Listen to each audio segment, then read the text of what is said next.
What if I told you that Europe's greatest fear today is not Russia, not China, but uncertainty from the United States itself? At the World Economic Forum in Davos, something unusual happened. Europe, normally divided, suddenly began speaking in one voice. The reason? Donald Trump, tariffs, Greenland, economic pressure, and strategic blackmail. This is not just another Trump controversy, this is a structural shift in transatlantic relations. Hello and welcome to Knowledge Suitcase, where we decode global power politics beyond headlines. Today's video is based on a powerful analysis published by Responsible Statecraft, and it answers one big question. Is Europe finally preparing for a post-American world? To understand this, we must go to Davos, where economics, geopolitics, and power collided. At Davos 2026, Donald Trump sent a clear and blunt message to Europe: if you want access to the American market, you must align with the American strategic priorities. Reports indicate Trump threatened tariffs ranging from 10% to 25% on European exports, not over trade imbalances but over geopolitical compliance. The most shocking part, Trump revived his old idea of US control over Greenland. Greenland is not just ice. It is a strategic Arctic hub, a gateway to rare earth minerals, a military asset in US-China competition, and Trump treated it as a negotiating chip.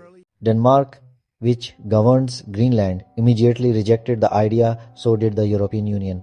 But the real issue wasn't Greenland itself, it was the method. Trump wasn't asking, he was leveraging economic punishment. This signaled something deeper. The US is no longer just a security provider, it is becoming a transactional power. Protection is no longer free, it comes with political obedience. According to Responsible Statecraft, Washington is increasingly using trade as a weapon. Access to US markets, dollar-based systems, financial institutions is now tied to political alignment. For Europe, this is dangerous. Why? Because Europe depends on US military deterrence against Russia, NATO intelligence and logistics, American-led financial systems. But dependence becomes vulnerability when power turns coercive. Europe holds trillions of dollars in US assets, treasuries, bonds, investments. This creates mutual dependence.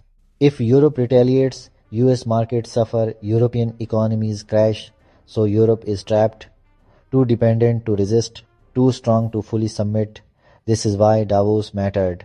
At Davos, European leaders began quietly discussing strategic autonomy, defense independence, economic diversification, not anti-American but less American dependent. This includes stronger EU defense coordination, reduced reliability on US trade, exploring partnerships beyond Washington. In simple words, Europe is learning to hedge. This shift matters beyond Europe. For China, it opens space to code Europe economically. For Russia, it complicates NATO unity. For Global South, including India, it confirms a reality. The US-led order is becoming conditional, not universal. Allies are treated as clients. Neutral states are treated as targets. This Davos moment marks a turning point, not because Europe broke with America but because trust has cracked. The post-World War II order was built on predictability, institutions, shared values. Trump's approach replaces it with deals, pressure, power, politics, and once trust is lost, even allies start preparing exit plans. Europe is not leaving the US, but it is no longer blind. Davos showed us a future where alliances are conditional, economics is weaponized, power matters more than principles, and the biggest question now is, can the West survive when its leader behaves like a rival? Outro CTA. If you found this analysis valuable, like, share and subscribe to Knowledge Suitcase. Tell me in the comments, is Europe right to rethink the American alliance? Until next time, keep questioning power, keep unpacking knowledge.